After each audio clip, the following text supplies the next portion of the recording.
You are T. Who are we? You are T. Who are we? It's the URT. You are the URT.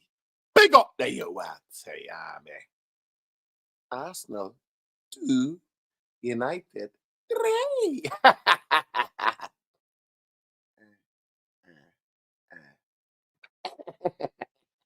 Big up for the 3-point collectors. Big up the therapy army. How are we doing? You are T. Who are we? Listen, their fans have been giving it. They've been giving it, people. I promise you, they've been giving it. A lot of my cousins here, big Arsenal fans.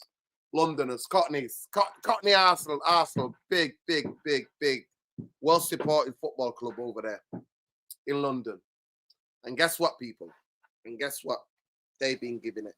They've been giving it and giving it and giving it. They have been giving it. And I told them, you know that we might have fucking horrendous owners. We might have a horrendous football structure. We might have no Scooby-Doo, no clue FC at the top. We might have that. It's Manchester United. And we break records.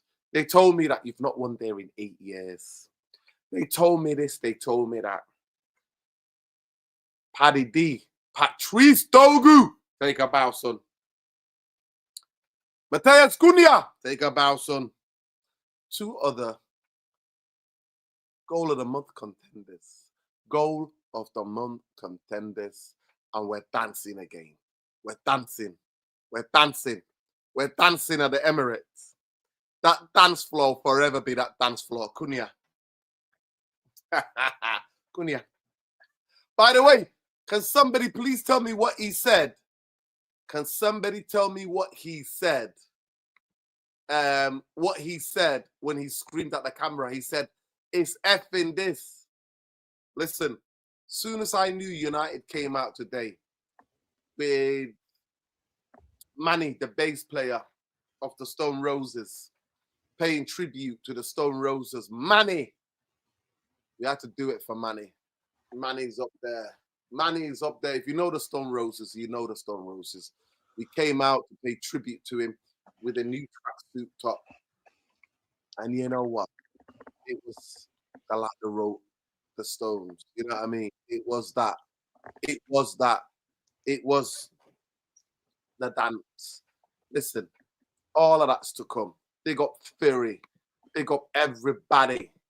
Big up everybody. Big up every United fan should be happy tonight. Happy tonight. Happy tonight. Tonight. And you know what Arsenal tried to do?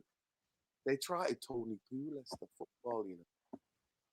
This is Manchester United. This is Manchester United, Bombay. But you know what, Bombay? Hold your thought there, because we've got to get the intro. Let me just tell them about the intro. We'll see them after this. See them after this.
There we go. What about enough of that? We don't discriminate. 1 week is City. The week after is the Arsenal. Bombay, let me tell you some things. Arsenal not conceded shots. Forget about goals in so many years. They said, this is the league leaders. These are the potential champions. They said all this. They said all that. They said this, that. They said this. They said that. But Bumbaye, all of it was talk. I've got to give it up to my brother Lani. I hope that big storm that hit New York State's not that bad and he can jump on, because we've got to give him his flowers. Because he said United was scoring 3. And I laughed at him. Well, I ain't laughing anymore. Big up Lani. Talk to me, Bumbaye. How did you see that? Well, good evening, bro. First of all, Lani came into my brain immediately at 2-2. Then when the third hit, I was like, yeah, man, I'm a believer. Big up Lani. Your flowers, bro. I hope you're well and I hope you can jump on. And for anybody that's not seen Nuruddin's initial match reaction, I would rank it in your top 5 pieces since you started YouTube. Absolute dynamite work. Please go and watch that. That's the kind of thing that I'd like to watch before I'm going to battle. So big up yourself, bro. Today for me um, was a rocky 20 minutes, but I interpreted it as we stood tall. It's not like they were peppering our keeper. Game settled at about 22 minutes. We came into it, and in my mind, I'm thinking ball retention was good. We kept the shape, mentality stayed strong, and we recycled as we were saying we need to. Slowed it down from the back, and we were starting to having our opportunities. The game was ebbing and flowing. And in my mind, I'm thinking if you come out and do what you did for the last 25 minutes here, we will get our opportunities. And second half, man, I thought apart from when they, you know what, turned up the screw, brought the whole team on, we were there, man. We were there. We were better in the second half. So today, mentality, they stayed calm. Nothing went out the window. We went at so much for going a goal down, bro. So much for mentality. It was all there today. So recycled really well. Shape was really good. Mentality was really good. Lemons, top. Bro, calm, picking things out the air. You know, he's assured in that. And we used him a lot today. At his feet, he's not one of these keepers that you're worried about. And the distribution's half decent. Maguire was solid. Martinez, bro, is one of, for me, I've said it for a while, one of the best, if not the best, passer as a centre back in the league. You saw what he nearly did again today when he licked that ball above. And he's dead calm on the ball, bro. Sure, I thought Saka caused him a lot of problems. He was where he needed to be, but Saka was getting the better of him. But I thought Delo played really well today. Had a very good game. I agree. Yeah, against Saka and against Trossard, man. Did really well. The boys in the middle played their part. Cobbs kept it ticking, gave us rhythm. Cass did his job, but I thought Bruno and Dorgu today were fantastic, man. Really strong, especially Dorgu. Really impressed. Um, everybody played their part, bro. And then, you know what? He went with Mbeumo again for the reasons that we were saying. Yeah. Bro, we were Listen, big up to you. Really we're joined. Yeah. We're joined by big up to Khalid Medina, Chief at United Real Therapy. People, please need to go and smash the like on the video. Subscribe to the channel if you're not subscribed.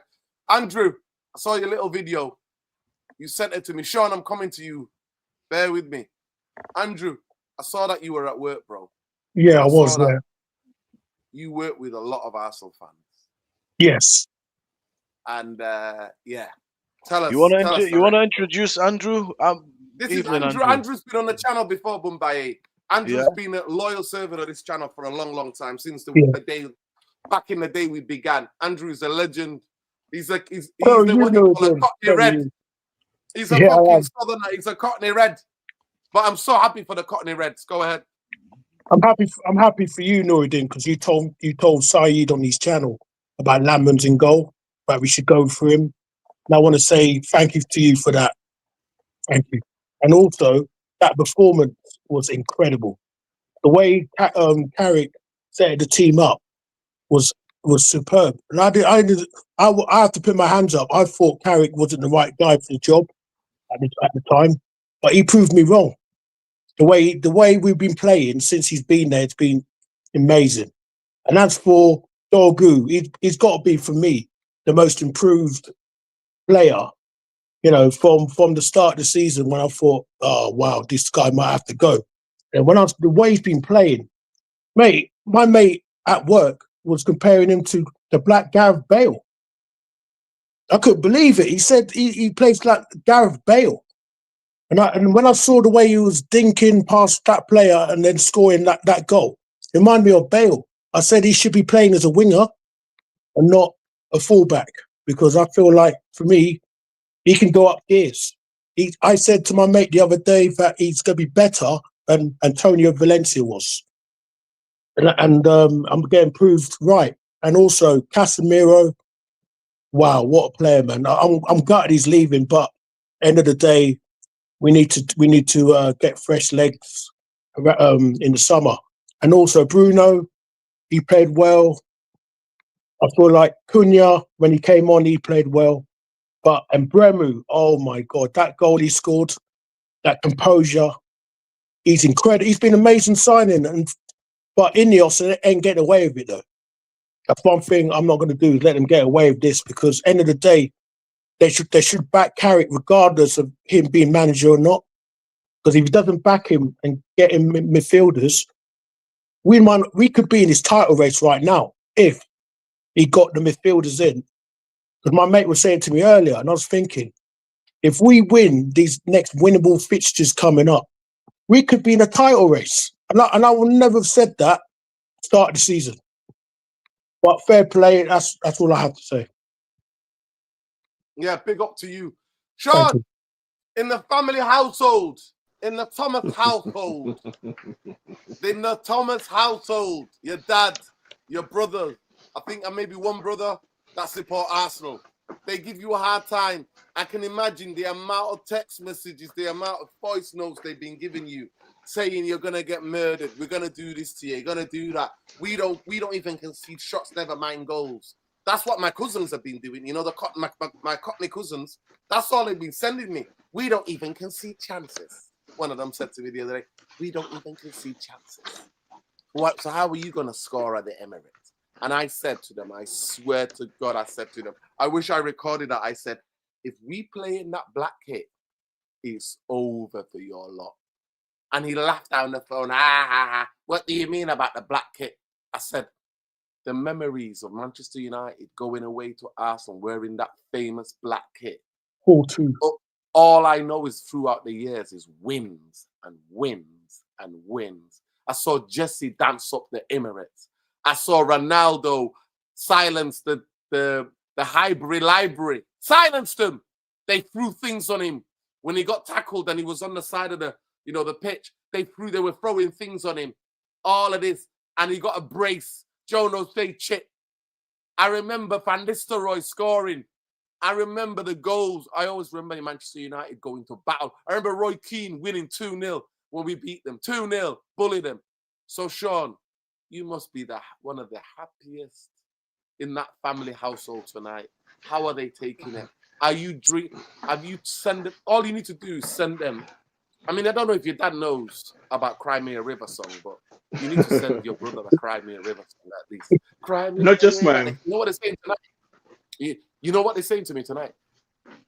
Maguire handball, Togu handball, and we gave you a goal. And all I said, cry me a river, cry, cry. So talk to me, Sean. I'm going to move. Yeah, no, not just one of the happiest people in my family. I think in the entire world, there's probably a few people happier than myself, and I think everyone else on this panel. United fans worldwide are extremely happy today, and I think deservedly Big so. up the Nigerian Reds. I already saw the scenes. They're singing songs, mate. Big up the Nigerian. No, it's one of the best days, and I think that feeling that you have, right, about the black jersey and about the legacy of United, that X factor, that confidence that for some reason United fans just all had going into this game, I think that's real, and I think it means something. Because I was surprised at myself how confident I was coming into the game, and I think the feeling of confidence was just across the board, general. United fans came into this game not thinking their team was going to lose, and the team did not disappoint. I think that means a lot. I'm going to say something crazy here. I think we're on the title chart. I think I disagree with this gentleman that, like, there's a problem with that midfield. I mean, there is long term, sure. But as far as this season is concerned, this train is off the tracks, basically, and anybody who comes in our way is going to get smashed. They don't need to. They don't need to give Carrick the contract. I think if we're wise, we stay away from that conversation. Carrick doesn't need to tweak much in this team. He just needs to maintain this balance that he has found with the team. It is perfect the way it is, right? The fact that somebody like Cunha isn't starting the game, but is coming on and affecting the game. That's the exact position that we want Cunha to be in. Perfect. So even if he starts against Fulham, I'm looking forward to it because we know like there's going to be goals, there's going to be intense. I love what I'm seeing from the team. It wasn't a super performance from any of the midfielders today, right? I think that Kobe, Casemiro, Bruno, I think they grew into the game as it went on. But Sean, I think the first half an hour we gave them too much respect. I agree. We let them. To me, the first 20 minutes, I predicted it yesterday. First 20 minutes, Arsenal will come out at you fast and fast, and they will come hard and they will try to push you back. There's a reason why. It was 10 minutes too long for me. It was 10 minutes too long. We showed I feel you. Respect. I feel you, but I think that respect is deserved, right? There's a reason why they are top of the table, both in domestically and in Europe. Basically, like Declan Rice, has the lungs of two people, so he's able to cover a lot of ground, and he's strong. It's hard to get him off the ball. When you throw in Timber, Saliba, Gabriel, Odegaard, basically Saka, very hard to get the ball off these guys. So quality players, they're a good team.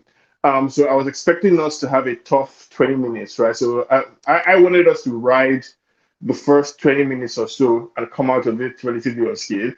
We almost did, but like we considered the fluke goal. And I think, as my people will say, Ojoro cancelled Ojoro. Like they scored a fluke goal, so we got a fluke back in our favor. And that was neutral, right? But I think we came out of the first half exactly how I wanted us to. And we put the challenge on Arsenal. Because this Arsenal team has a vulnerability. They can't break teams down. They can't score goals from open play, at least in the Premier League, right? So the way they're able to get away with it most of the time is they have this, superb corner kick takers in Saka and Declan Rice. And so, even if they're not playing well, they're still able to score goals and win games. But today, I think we gave them the challenge. Hey, try and break us down through open play. You can't. But we have quality attackers up front. And if we can keep the ball between Bruno and Kobe, as we did in crucial times, and get the ball to the likes of Dogu, Cunha, and Obemo, like you're going to be in trouble. So solid defense. I think a midfield that grew into the game, an excellent attack. I'm here for the ride, man. I think this United team is the real deal. I think this X Factor feeling that we all have, right, I think is extremely important and is a valuable thing that you can't like quantify or begin to explain. But it's going to be enough to carry us through to the end of the season. Watch this space, man. Title charges on. There you go. I talk about just winning a football game, and Sean tells me about title. Ben, talk to me. Believe. I believe we're not equipped. Ben, it's an absolute horrendous season. If that's supposed to be the champions, if Arsenal is supposed to be the champions, then this Premier League is cooked, bro. It's absolutely cooked. Big up Susie. We cooked. This is that she said it here. Stoke FC cooked, mate.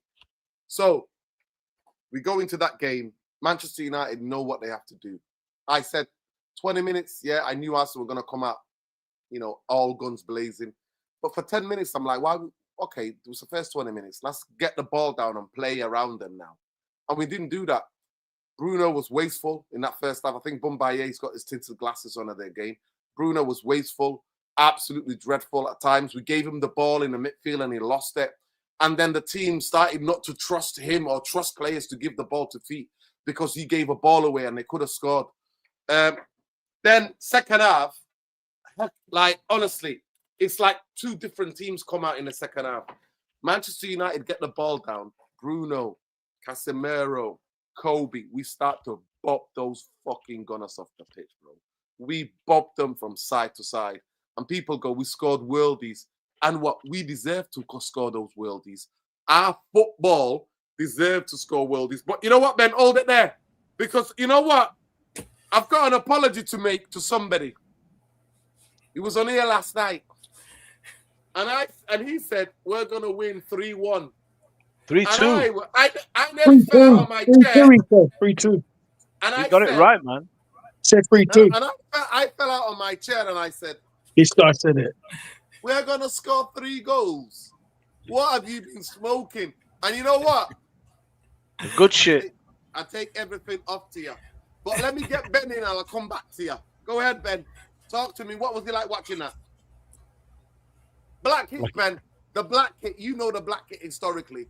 Every time we wear that black kit, and today we were paying tribute to the Stone Roses bass player, one of the biggest Man United fans. I've met him many times. He passed away a couple of months back, right? And he's one of the famous bands come out of Manchester, Stone Roses. If you don't know the Stone Roses, I look them up. Manny, we used to come out to their song at Old Trafford. You've been there many times, Ben. But yeah, the black kit, and we're dancing at the Emirates Stadium. Like, talk to me. First things first, good evening everyone. Smash the likes, people, and subscribe. Free Palestine. Fuck the Zionists out there, man. Yeah, man. Come on, United! Come on! Do you know what, man? Let me just get straight into the fucking Gunners' fucking heads. This fucker, you know, talking the fucking side. You know them we did, blood. You know them we did. Fucking troops, man. How fucking dare you not let side speak, man? How fucking dare you? You hold that, man. You hold that. Fucking hold that. And then you got this other guy, Robbie. Oh yeah, I think Man United were good. They were actually kind of lucky there off the ball. Like I thought we kept control of the game. Like hold that, Robbie. Hold fucking that. Lee Gunner. What's fucking Arteta? What phase is Arteta in? Speak the truth. This guy is a fucking fool. It's set piece ole. Tony Pulis FC. Man. I tell you what, bro. When Arsenal scored that set piece, I was like, oh my god, they're gonna win now. They're gonna win now because they get so fucking lucky. The bastards literally stacked up in fucking Le Mans. And I said, what has football become, man? But fair play to fucking Le Mans, man. Fucking shoulder barging them, getting out of the fucking net and punching it away, man. And you know what? Well done, Le Mans, for wasting their fucking time because they fucking deserve it. They play shit football, side to side bullshit. And fair play to Dorgu, man.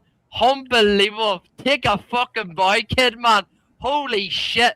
Dorgu Dino, bro. Man. Oh my fucking... And Cunha, man. Bro, bro, I love the Brazilians, man. I see when I think about Brazil, think about, like, you know, all the lovely, like, tiki-taka football, FIFA Street. If you played FIFA Street back in the day in the favelas in Brazil, like, it's all, you know, I mean, one of my favorite footballers of all time is Ronaldinho. I love that player, but, bro, what a fucking finish by Cunha, man. What a fucking finish. Do you know what, man? I'll say this right now. Dorgu Ahmad played really, really well off the ball, stayed compact in the midfield. I was actually shouting at times, says, stay in the middle, don't go out wide. But there's one person who literally was playing against us today, and it's the agenda. It's the agenda again. Bruno Fernandes, awful. Just, he's like 200 miles an hour. Slow down. What game are you watching, Ben? No, slow the fuck down. No, let 1 second, Carl, 1 second. Let him speak. I thought Maguire was absolutely phenomenal too today. I thought the boys were absolutely superb. Yes, I thought we started off very slow. I think we give them a wee bit too much respect. But bro, it's Arsenal. It's the Emirates Stadium. The boys are gonna get behind. Like the fans are gonna get behind the home crowd. We just need to fucking silence them. And you know, like obviously after they scored the first goal, I thought they deserved the first goal, to be fair, because we looked a wee bit shaky. Too many hoofballs. Like I said, boys, keep the fucking ball. No matter what, if you're not sustaining any pressure, just keep the ball. And we didn't. And Bruno Fernandes kept hoofing it. Casemiro at times kept hoofing it. But Casemiro was absolutely unbelievable today, man. Like, he's going to be a massive miss. Yes, say all you want about his legs and stuff, but the man you just need more defensively minded midfielders, just like Matic. Matic got so much hate when he left, bro. Everyone's like saying, oh, who gives a shit about Matic? He's shit anyways. He's got no legs. Bro, the guy keeps everything so solidified in that midfield, and so calm on the ball, like so many forward passes playing through between the lines. That's what we want to see, man. But I'm sorry, people. Yes, I'm fucking delighted with the result, man. I'm fucking gassed. We beat City last week. We beat the Gunners this week. But I'm sorry. Them two people behind Nerden's head, do not forget, people. They're going to be laughing their bollocks off. They're going to be absolutely laughing their holes off because we've just won. And they're going to say, oh, the fans are going to forget about us. The fans are going to forget about us. And you know what? Look at their fucking wee smirks in the stadium. All three of them were there, just smiling. You know what you are, you disgusting human beings. Disgusting. You're ruining this fucking football club. Nerden said it on this match reaction. We wouldn't be in this situation if we got rid of those fucking bastards in the background. Let Carrick cook, or let whoever is going to come in the next coach cook. But I promise you, if you don't get rid of these fucking vultures, we're going to be back to the same place. If Carrick gets permanent manager, if Carrick gets permanent manager, please, people, this reminds me of Ollie when he came as a caretaker. As long as this new place includes beating Arsenal away from home, then sure. But from where I'm sitting today, it looks pretty good. No, 1 second. Sean, let him finish. He's nearly finished. I promise. I'm nearly finished. I promise you, if Carrick gets permanent manager, please, people, you'll hear it from me every fucking show. Please, if Carrick is set to become permanent manager, do not be surprised if his system is changed. Ollie's system was changed when he got permanent role. He switched to a 4-2-3-1, unbalanced midfield when we bought Bruno and Pereira into the squad. Do not be surprised that Carrick will change his system just because he's permanent. The only reason why he can do whatever the fuck he wants is because he's interim. What I'm saying right now off the ball is really, really good. I don't care what we do on the ball. I want to see what we're doing off the ball. And Dorgu and Ahmad, fucking superb off the ball. But yeah, let's fucking go, Man United. Hold that, Terps! Hold that! Hold that, Robbie! Hold that, George Graham! You tried to George Graham in it. They tried to Tony Pulis it. It was justice. People get involved in the poll. I said if this Premier League is cooked, if that's what champions look like, they're supposed to be the champions, potential champions. This Premier League is cooked. And it's also smash the like. Smash the like. Lani, I questioned you. I said what you were drinking. I said what you were smoking. I implied, I suggested many different things. I thought you were out of your mind. You sat there calmly. And broke it down. And I was like, wow, what is he talking about here? But you know what? Watching the game in that second half, I was thinking about New York State. I was thinking about that storm, and I was praying for you and your family. I'm praying for everybody on that side of the world and going, please, let Luani come on tonight so I can take my cap off for it and say, take a bow, Luani. Take a bow. Talk to me, Luani. Thank you. I'm going to mute. People, smash the likes on the video. Subscribe to the channel. And you know what? I've lost my voice because my match reaction, I went off. I went somewhere else. Go ahead. Thank you. Good evening, guys. Happy to be here. Yesterday, when we're making the prediction, it's more about, I think I know this team. I know our team. I believe in them, and I guess I'm I'm a lucky guy because as I saw the game going on, I realized I should have called the bookies and just bet my house, bet my car, and bet my truck, bet the rest of my saving, and I won't have to work for the rest of my life. But I get next time. But talking about the game in general, I know yesterday we predicted a lot of scenario tactically, but watching the game today, it just come down to 11 players that were set up very well. They were set up to defend very well, play for each other, play for the manager, and obtain a result. Whatever Arteta can't have planning coming, that's his problem. We did what we have to do. We got the job done, and top four, here we come. I'm not going to snitch on anybody today at all. In terms of individual performance, I'm just going to apologize to certain players. Cunha, I know I say you are a ball hugger, but if you can be the difference maker in last game and this game, he literally gave us 4 points just by himself. if you can be that difference maker, a crucial assist and a crucial goal, I think you can hug the ball as much as you want. I don't care. Bruno Fernandes, I've been on his neck because of his lack of ball retention and his way of rushing things. But he was very important in the way we set up today in defending. His endeavor is unmatched. And if you look at that first ball, that first time ball that he played to Mbomo, before Mbomo took a touch wide and the chance died, he's probably one of, if not the only midfielder in the league that can play those first time, that can see those passes and place those first time ball. So when it comes to those kind of things, I would just, tip my hat off to him. And if he can keep working like that and the team keep working together, I think we'll get somewhere. I take my hat off to the Casemiro as well. I know his young age are behind him, but he's still showing us the reason why he's a five-time Champions League winner. And also the unsung heroes, Maguire and Lisandro. I know we said a lot of things about Lisandro in terms of his physicality and his size, but he gave us so much on the ball. He's literally starting our attack for us from the defense. And his calm, his composure on the ball, his ability to find the right pass to take us out of pressure is also unmatched. So really, really, there's a lot of unsung heroes in this team. But in general, we have a good game plan. We came in, we executed. When it was time to weather the storm, defend compact, we did that. When it becomes somehow a game of attrition, we were able to do that as well. And we took our chances. Carrick made the right changes at the right time.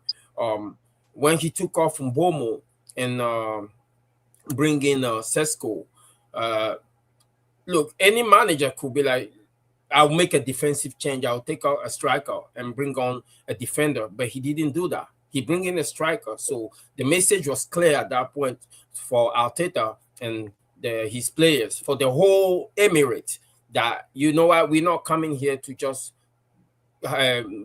getting walked over. So that's the mentality. That's the manager sending signal to everybody. And the second change he did at the right time as well, in the dying minutes of the game, when he brought him he brought in an extra defender and switched to, I think, a back five. That was also spot on. So in general, we got the result. We now on our way to top four now. So congratulations to the team. Big up, Jarvis. Thank you for joining us. Big up to you. Make sure you check out the channel, people. Make sure you check out the channel, Tactical Devils. Make sure you check it out. Him and Sue broke it down. I'm sure they did. We did. Yeah, Bowley77. If you want to follow my next Jarvis, while all the madness was going on, when I was giving Lani his flowers, you said Manchester United title charge. Would you like to explain, please? No, it's just for banter, but theoretically, it's possible. We have 16 games left. I think you can gain, on average, a point per game week. So, 12 points, it's possible. But then we have to go on a massive winning streak. And anything can happen. We've done it before. 12 points behind Newcastle, 94-95 season, was it? And we also lost a 10-point lead to Arsenal one time in the 90s when Freddie Ljungberg went on a mad one. So anything is possible in the Premier League. And especially when you look at this season, you've seen this season is very strange because everybody's losing, everybody's beating everybody. So it's only about getting a consistent run of games. But, I'm not serious when I'm saying we're doing the title charge. Well, it's a little bit banter, but I have to say... I know it's tongue cheek. I know it's tongue cheek, Jarvis. Yeah, but it's funny. It's funny, Big up Alien Tenno, by the way. Big up Alien Tenno.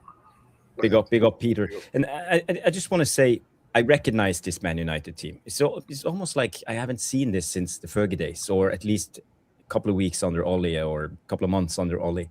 But I feel now we are back, so to say. It feels like we are back. We have the same mentality as we used to have. Michael Carrick now is getting the players close together. They fight together, they run together, they work together, and the principles, the tactics, the formation, it's recognizable. We can see it from what we used to. This is what we have seen during the 90s and the 2000s.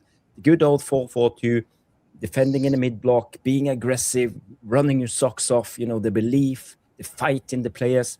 And for me, I'm so happy to see this. I feel like I'm home again, Yeah, I've been wandering the desert for 40 years now, but finally it feels like we're home again. And it's so good to see. I'm so happy for the players and us fans. We have been through hell. Talk to me about the game, Jarvis. The first half an hour, I predicted yesterday in the preview. I said the first 20 minutes they're going to come out. They're going to come out really, intense, and they're going to try to push us back. Yeah. But for half an hour, I thought we gave 10 more minutes. We gave them too much fucking respect. I thought we gave them too much respect. I thought that first half an hour, the first 20 minutes I accept because they come out in that intense way. But 10 minutes, give them another 10 minutes where they take the pissing out of us. Soon as they scored, it's almost like United players were like, let's get the ball down and play. Let's get the ball down and play. And then Bruno obviously wasted before we scored. He had a couple of great opportunities to get things on target and he wasted them. And I thought he had a woeful first half.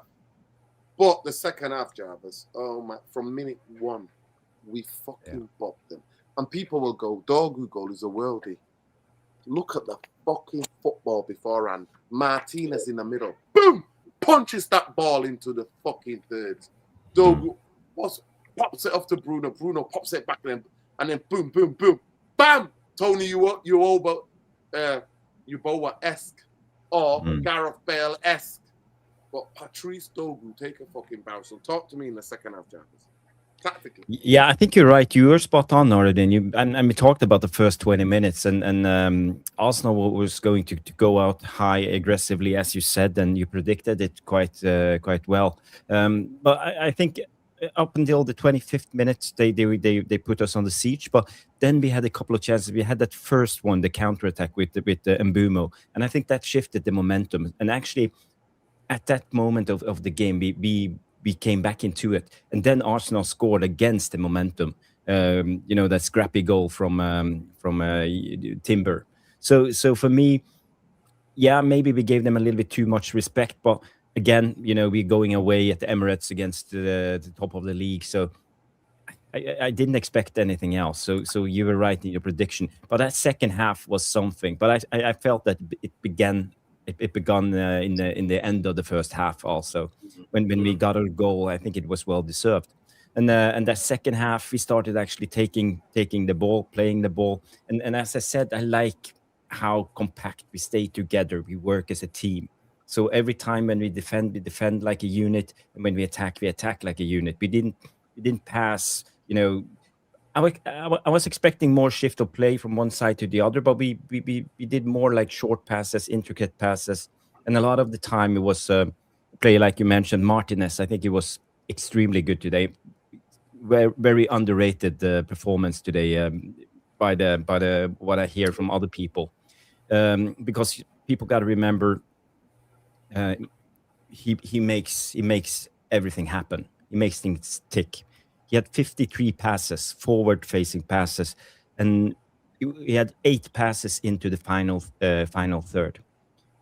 So being the centre back. Sorry, Jarvis, it dipped. Who was that? What player is that? Martinez, Lisandro Martinez. He had 8 passes into the final third. That's amazing for being a centre back, and he helped us during the game to actually being able to create something. He looked a little bit slow on the ball, and maybe he dragged down the tempo a little bit.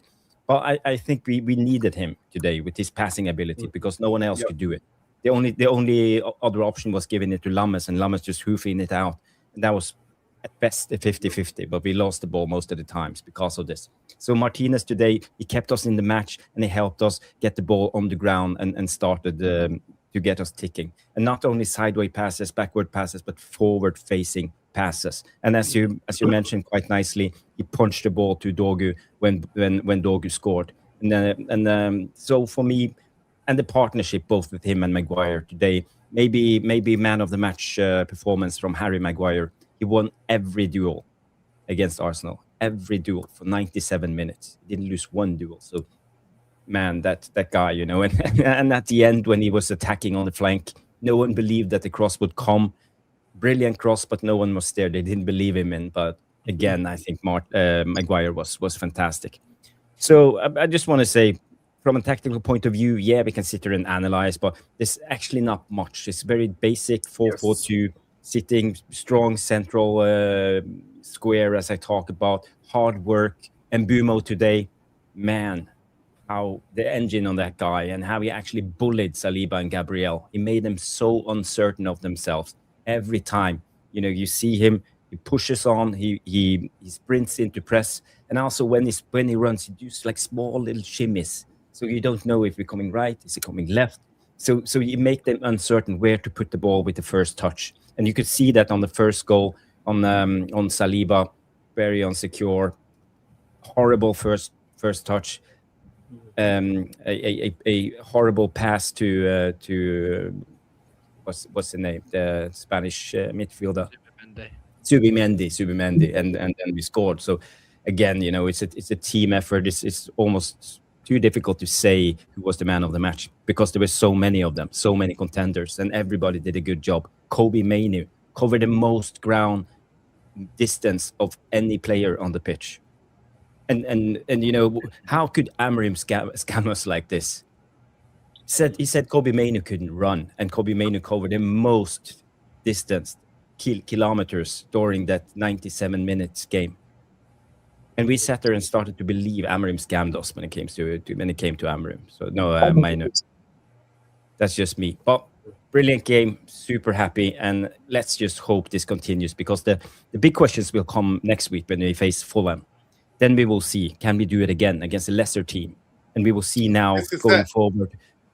Do Carrick have more cards up his sleeve? Can he do some magic? So I'm eager to see the rest of this. Yeah, big up. Big up. Boy, oh boy. Listen, I'm gonna have to go and ask you, but somebody tell me what the big difference between the first half and the second half was in terms of Manchester United try to play football. Come by it, what did you see? No, wait. Go ahead, Sean.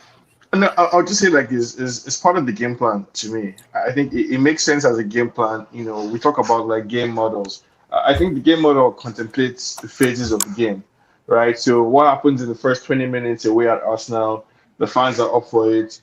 You're likely going to be under pressure. Your goal is to stay compact for those 20 minutes, ride out the wave, and then, you know, take the game to them.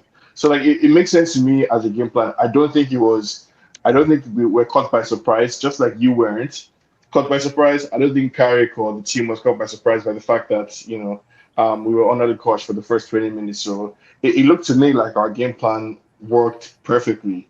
And I think while it's a valid, you know, note of caution to say, let's see what other tricks Carrick has up his sleeve, because, you know, as counterintuitive as it may seem, it's easier to play this way against City and against Arsenal. You'll be correct in believing that. But strangely, you know, I'm confident, man. I think my own title charge belief is not tongue in cheek.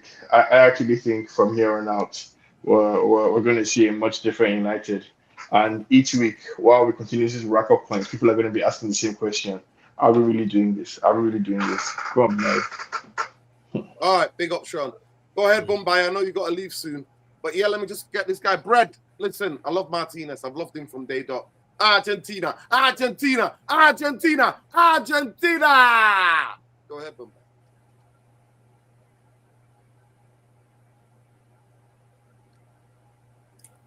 Bombay. Bombay. No, he's not here. He's not here. He's not here. But by the way, Nordin, while we wait for Boumbaye, do you think Arsenal deserve to win the league with their anti-football? Yeah. Tony Pulis. Listen, Tony Pulis was horrendous. Irfan's traveling back from Italy. He's driving his way back from Italy. So say that again, Jarvis. Please ask me that. Yeah, I was just saying, do you think Arsenal deserve to win the league? How they play football? Because for me, I think it looks like anti-football. You know, they have nothing. It is anti-football. It's Tony Pulis. They I play want for Villa set to win. pieces. Villa. They've only won 2 games where they've scored from normal play this season.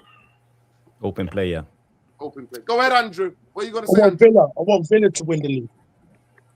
Fair play. That's what I want to win because I feel like today I watched their game earlier and they looked so good today. I have to say, against Newcastle. I feel like if there's one team who can maybe do something, it'll be them, and everyone's sleeping on them. And it shouldn't sleep off Villa because Villa have only got a couple of big games, and then after that, they can win the other games and win the league without even playing the bigger teams. So I feel like they got a chance. Do you know what? We could have we might have spoiled the party today. Seriously, that's a bad defeat for Arsenal. We went from 7 to 4 points. Got Leeds next. Do you know this Arsenal team gets to this stage of the season? You think they're more equipped this year? Well, this is psychological. When you've never won it before, oh, is this happening again? That really was not a joke result. What happened to them today, especially thinking they're going to come in here today at their ground and beat us. And the way, what chances did Arsenal make today? There's nothing. That 20 minutes just took time for the game to settle. It just took time for the game to settle. It was half an hour. I thought No, we bro, gave them it was too 20 much minutes. respect. It was Because listen, you know, I've been watching them 20 this minutes, season bro. at home. One by 8. I've been watching them this season at home, and they've been woeful. They get nervous. And one thing I will say, 2 seconds, one by 8. I think Arsenal are more than good enough to win this league and win Of course it they by are, land, 100%. right? But I genuinely do think because the way that 2 different teams played that really came close to win the league, right? Arteta's overthought this. He has absolutely got himself into a box, and he's playing it too safe, and it's made the team hard to beat. Remember, because they got beat by West Ham, they got beat by Villa. They went and lost a couple of games, and then Man City was so consistent. They went, and then Liverpool last season was just consistent last season. But the 2 leagues where they challenged Man City before, he just thought, right, I'm going to make us hard to beat. And the players we've got off from will score goals. It doesn't work like that, man. You're playing for set pieces. Odegaard's the problem, man. Odegaard's the problem. Who agrees with me? Odegaard's the reason why Arsenal's falling off. No, listen, I actually think it's not. When they subbed him off, I went, think like that. Because I promise you, he's the only playmaker they've got. And he's got incredible ability from playmaking from the back 4 to playmaking through the last third because he pops it off, gets it back. And when they took him off, I was like, we're going to win this game. I swear to God, Andrew. As soon as they took him off, I was like, we're going to. You know why? Because FA doesn't do that build-up. And then what they did, they took Subimendi off as well. And they put Rice back. Rice is better as the number 8, not as the number 6. Nuruddin, they use all their subs. Way better. He's way better as the number 8 because he runs with the ball and he can fight people and he's got the strength. And you know what? As soon as he made that subs, I swear to God, inside me, I was like, we're going to win this. We're going to That win. Marino sub didn't make no sense, did it? That Marino sub. Yeah. Listen, I said as soon as he made those subs, as soon as he took off Supermendi and Odegaard, I said, those 2 are the ball playmakers. You put on the fucking cyborg, the Swedish cyborg, right? You put a cyborg on who just runs.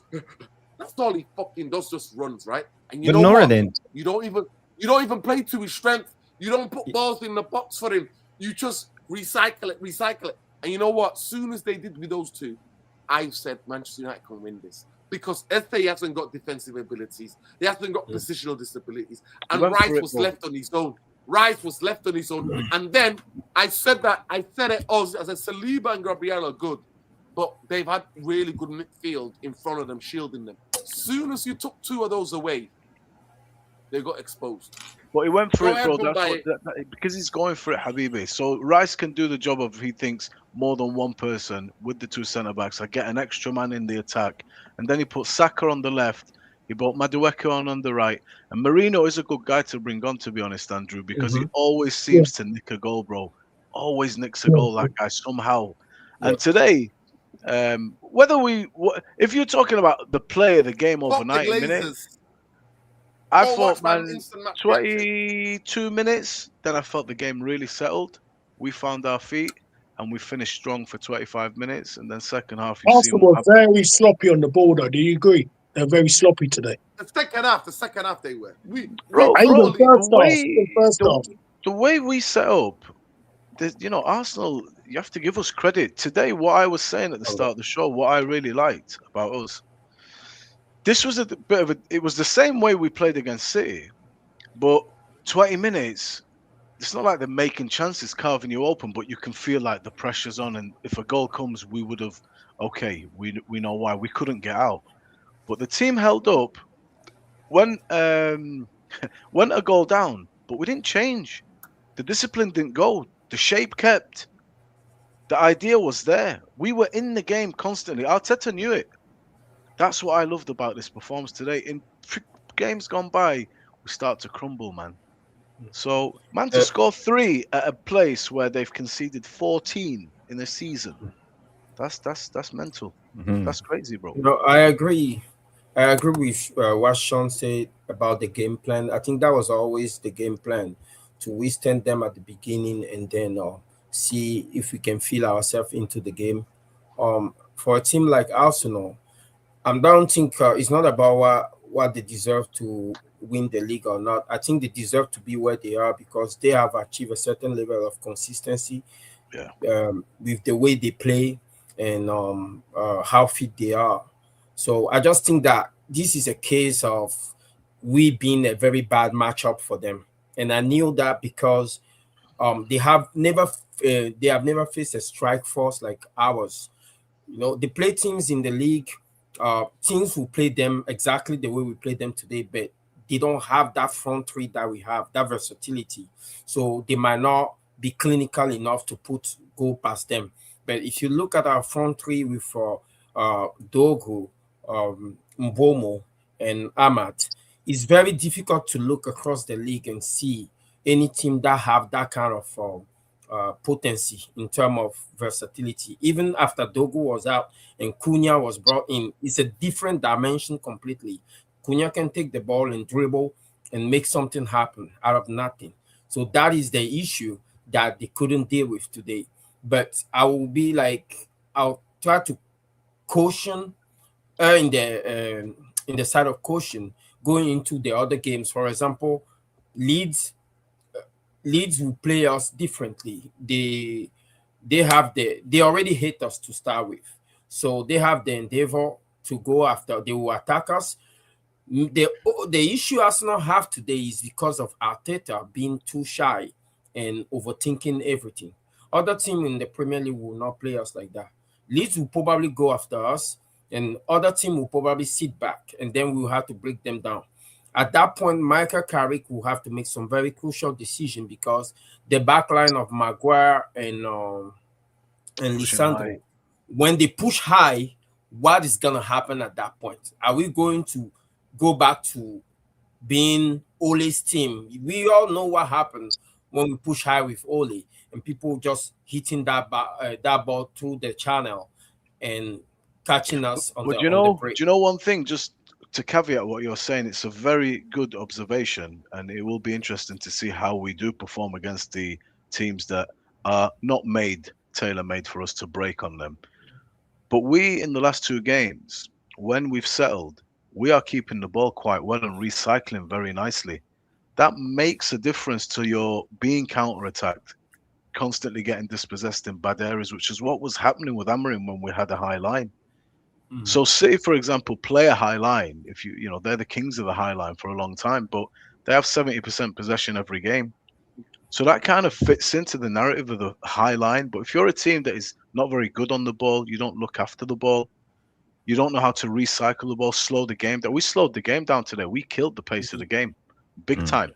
You know what I mean? We took there were moments where Odegaard was leading the press. They were coming, and then we just chilled the game out, killed the game, took the sting out of it. We haven't done that under Amorim. That's key. So if you can do that, it allows you, I think, to push a high line and not be as susceptible because your possession is good. However, I'm going to roll out, gentlemen, if you don't mind, for the first time in about months. I'm in the mood to watch Match of the Day tonight to see the boys win. So listen. Watch some of the AFTV. Yeah, man. Oh, I have already, bro. I have already. Can I ask you a question? Yeah, man. Big up What Mbaye. did you watch? Did you see the VAR earlier? What's that, Andrew? You know, earlier in the game between Chelsea and Palace, did you hear what the referee said? He said that the reason why, that was a handball. It was an accidental. Then they called it a penalty. Did you see that earlier in the Palace and Chelsea game? I'm sorry, bro. I've not seen anything apart from our game. Oh, wait till you see it. Oh my God, you're going to be shocked what the referee said. Are It's you making that in reference, Andrew, to the Dorgu thing? Yeah, similar, yeah. I'm with But you. this one, I couldn't believe when he said that, and the whole crowd was shocked. But he That's actually said it's an accidental, but it's a penalty and a yellow card to the Palace defender. I was bemused. I couldn't Bro. believe it. Listen, they're begging. Arsenal didn't deserve to walk away with 3 points. I They know that. it. I If know you that. go I to know that. I know AFTV, that. every single one that you watch will tell you they deserve to win today. Facts. But that was So- not a Listen, it's penalty. football justice. It's football justice that Yeah, That we wasn't won. a penalty It's either in football that Palace justice that game. we won. Crimes against football. Crimes against 100%. football tonight. Facts. Andrew, nice to meet you, man. Gentlemen, You big too. up. You too. Anytime. Big Yeah, up. The red train's up and running, man. Good night, everybody. that's Good right. night. Good night. I think Go ahead, yeah, man. Go ahead, go man. ahead. when it comes to Arsenal, man, like at the very start of the game, like Saliba was actually trying to drift into the middle and trying to actually block Bruno Fernandes from getting into the game, which he actually did really, really well. Saliba, really well. And actually we were struggling a lot, so we were at the very beginning. And I just think what we needed to do was, like Bombay said, we needed to slow the pace down. And with Arsenal are one of the best teams in the Premier League, probably the best team one of the best teams in the world for playing right from the back. Like, they're actually phenomenal. But you know what we did when Zubimendi was trying to be the playmaker to be the first after the first phase? We did so well to like not allow him to dictate the play, to move up from the pitch, because Mainu, Casemiro, Dorgu, Ahmad, Bruno, and Mbeumo were all so far up on the pitch, whereas the rest of the defense was so deep, obviously because of Maguire, because he's that slow. But if they did go through our midfield, what I liked from today was Dalot or Shaw were just instantly in that midfield to be super aggressive, to just go straight in. And that's what really frustrated Arsenal so much, man, because they couldn't play through us. They could not play for us, but I think it's just because it's those wingers. It's Ahmad and Dorgu. It's like what I seen back in Fergie days. Giggs, Beckham, Ronaldo, they weren't wingers. People think that they were wingers. They weren't wingers in Fergie. They were midfielder wingers. They were like actual left mid players, like, because they were doing their job defensively off the roll. They were helping Scholesy. They were helping Carricky. They were helping all these fucking players, bro, in the midfield. And it just, when you have something like that, man, it's a breath of fresh air for Casemiro, importantly, because he's getting to that age now. But it's just allows Bruno and Mbeumo and just so much freedom to actually have on the ball, man. And like I said, man, I think what we did as well, when Ahmad, there was one instance where Ahmad and Dorgu were so high up in the pitch, and I actually screamed, boys, do not play, or do not cross the ball into the box, because there was only two people. Play back to the defense, and that's exactly what we did. Once you don't see any options, I stress this so many times under Amram, under Ten Hag, under Ollie. When you don't see any options in the box or options around you, you don't just try and be a fucking Messi or a fucking Ronaldo and try to do like what Rashford always does. Try to be the fucking Mr. Worldy, classy fucking player. You just play it back, restart the whole thing again. Just restart it. Switch the play. We switched the play a lot today, which is really, really good. We haven't done that in fucking years. That's what we needed to start doing. Pep does it so well at City. When there's no one free, we just play it back to the defense and restart again. That's exactly what we need to do. And do you know what, man? Fair play to Carrick for, like, you know, roaring at them, because I think Carrick did, like, tell Ahmad off for not, like, I think, you know, not obviously, you know, playing it safe. But I think one of the reasons why, Nerd, I don't know whether you agree with this as well. I think in the first half we took too many touches. Everyone was taking too many touches, and it reminded me of, like, when Matic was playing for us and Pogba was playing for us. They were really good midfielders, but they took too many touches. Stop that. Just stop that. Just one touch, play it. One touch, play it. just stop it, because you're allowing Arsenal to actually, like, just provide more pressure on you, because obviously they're at home, we're away. You know, it's just lifting the crowd even more, and I think that's one of the reasons why we give Arsenal too much respect today, especially in that first 25 minutes. We just needed to come out and just play our own game, man. But big up Esky, man. Big up Esky for jumping on, bro. Yeah, man. Yes, Lesky, how are you feeling, lad? How are you feeling? Bro, I am over the moon. What a result today. Honestly, can we just appreciate some of the goals we've seen today, guys? That is the best goal them lot will see at the Emirates in a long while. I've not seen a good goal as that at the Emirates for ages. The passing combination into that shot there, I couldn't believe it. Nerdin. Jordan went in. I was there like, nah, I've just dreamt that. And then you see it over and over again. And then VAR, like you said, try fucking taking it away from us. No, there's no stopping that. Football won today. That strike was insane. I can't say how proud I am of the team today. Michael Carrick smashed it. He was right to do the same tactics against Dun City, because obviously very two similar style of teams. Took Sasko out, played the same team. Absolutely sensational today. I couldn't name a bad player, to be honest. Just thinking through it, no one. Martinez is unlucky with the own goal and stuff, but again, he played well throughout the rest of the game. What's going on with Patrick Dorgu, man?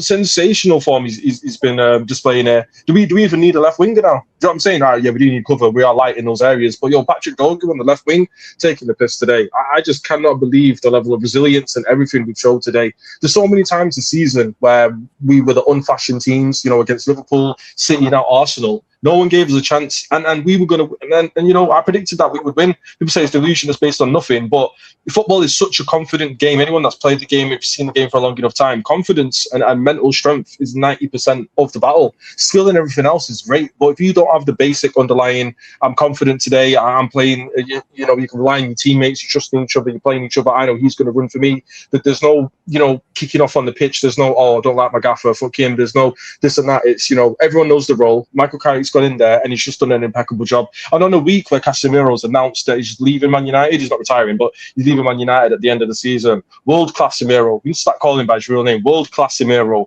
What he did in the middle of that park there against Zubimendi, Declan Rice, and whoever the fuck else they want to have in that midfield, took the piss. I cannot believe it. Honestly, if he was here and that performance he put in today was with Real Madrid at Emirates, you would have been like, oh yeah, fair enough, of course, yeah, well, Casemiro, and he's done this and that. He's come to Man United, he finished 15th last year. With him in the team, granted, but the way he's turned it around this season, he's been able to just boss games. I was gutted when he said he's going to, leave us at the end of the season. I would have accepted. I still would say to him, jot a 6 month, jot a little 1 year rolling contract. We've needed Casemiro for so long, and now we're going to have to replace him. It's a scary thought. We've needed someone like that player for so long, and now we've got him, and he's going to leave. That is going to be massive for us. But listen, Michael Carrick, he's fucking battered Arteta twice, beat Guardiola, Tuchel, he's got a draw. And, I know it's early, don't want to give him the job, this, that, and the third, but, fuck it. Like, if you can carry this on to the rest of the season, this is an audition. This might as well just be an audition for you to try and get the job. I mean, why not? It's a gamble, whoever you bring in. If you keep Carrick, it's a gamble. If you get Luis Enrique, it's a gamble, because there's no guarantee who can get you this league. That's what Roy Keane was not kicking off, but his comments after the game was, I wouldn't keep Michael Carrick in, even if he won every game for now to the rest of the season. And I don't agree with that, only because... Not because he's won every game. My sentiment is he was saying that Michael Carrick isn't good enough to get you the league. We know he's not good enough. Well, who is good enough to get us the league? There is no obvious answer out there. Pep Guardiola probably couldn't get us the league with this team because of who owns us and stuff. We know that. So I think Michael Carrick, just keep doing what you're doing, mate. Honestly, United fans are fucking wrong cloud nine, and we should be. Do you know why? We beat two of the best teams in the world back to back. It took Ruben Amorim 15 fucking months to win back to back games. It took Michael Carrick 2 weeks. That's all I have to say. Big up, man. Big up. The thing I want to say about today's game is that compared to the next game we're playing, Michael Carrick still have to keep this team. He have to still keep their head level, because every team will play us differently. Based on the game that we played today, I think most of the team will be walking into the next game with that complex of superiority, or thinking that we won a game before we even step on the pitch. And that would be a mistake, because in this Premier League, every game is different. Every game is a hard-fought battle. So I think Carrick need to talk to the team and make them understand that we have to earn every victory. Now, when I look at the team, I say I was not gonna snitch today on a lot of people, but there are still certain things that need to be fixed, especially in that first half. I think we still need a serious out and out striker. I don't know if Sesko is going to develop into that striker, but Mbomo is doing the job right now, but I don't think long term is gonna work because some of his touches were very elusive, and that ball was still coming back to us when it goes to him. Also, I think we will need a left winger as well because Dogu is still young and he's still maturing it into his role.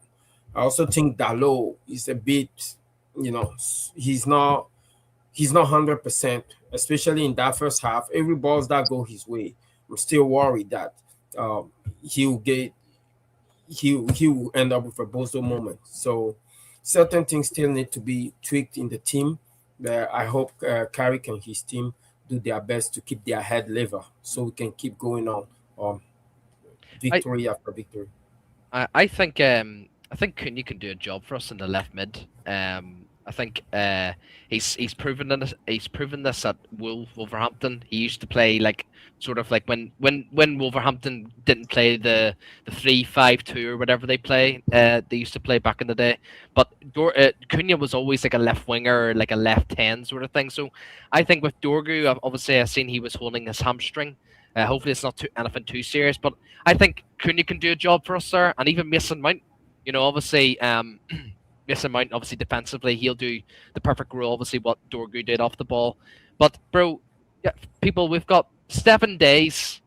7 days, people left of the end of the January transfer window. Those 3 Muppets were at the game. Yes, Kark was. Yes, Kark is an interim.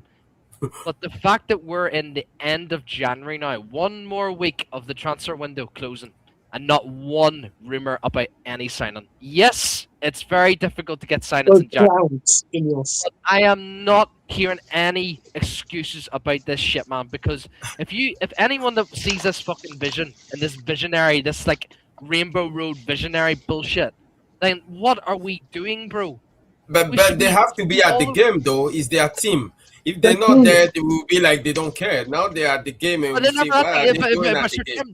Sir Jim's never at the game. So he's only at the game because he's... Come on. No, man, it